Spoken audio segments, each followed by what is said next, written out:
मैं एक योद्धा हूँ, हमने इस देश के लिए बहुत मेहनत की। कुछ ऐसा कहते हुए जस्टिन ट्रूडो ने कनाडा के प्रधानमंत्री पद से इस्तीफे का ऐलान कर दिया। ट्रूडो की इस घोषणा के बाद यहाँ वहाँ काफी खलबली होने लगी।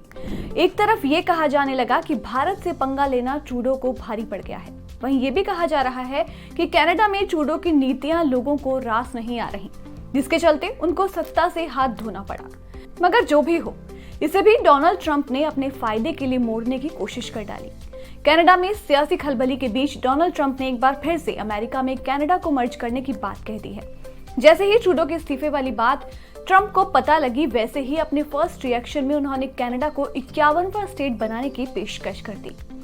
इसके साथ ही उन्होंने एक ऑफर देते हुए कहा कि अगर अमेरिका और कनाडा एक हो जाते हैं तो कोई टैरिफ नहीं लगाया जाएगा और टैक्स रेट्स भी बहुत कम हो जाएंगी।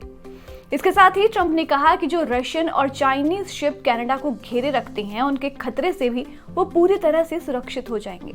मिलकर ये एक शानदार देश बनेगा।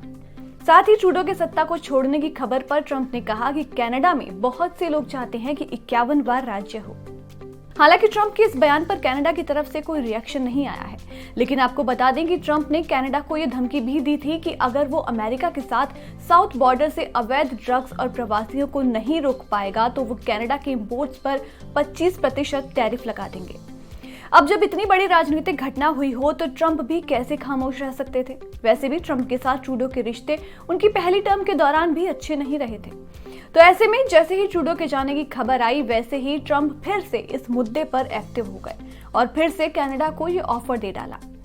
जस्टिन ट्रूडो की अब अगर बात करें तो साल 2015 में वो कनाडा के प्रधानमंत्री बने थे। करीब 10 साल के शासन के बाद वो सत्ता से बाहर हो रहे हैं। इस बात का ऐलान करते हुए उन्होंने कहा था कि जब साल 2015 में मैं प्रधानमंत्री बना, तब से लेकर अब तक देश की भलाई के लिए काम किया, मिडिल क्लास को मजबूत बनाने के लिए काम किया, बेहतर कारोबार के लिए काम किया, एक मजबूत लोकतंत्र के लिए भी हमने काफी मेहनत की है। फिलहाल ट्रूडो ने कुर्सी तो छोड़ दी है, मगर अगले प्रधानमंत्री का चुनाव होने तक वो ही कार्यवाहक सीएम के तौर पर काम करते रहेंगे। मगर उनके इस ऐलान पर डोनाल्ड ट्रंप का ऑफर काफी ज्यादा चर्चाओं में है और सोशल मीडिया पर एक डिस्कशन का मुद्दा बना हुआ है।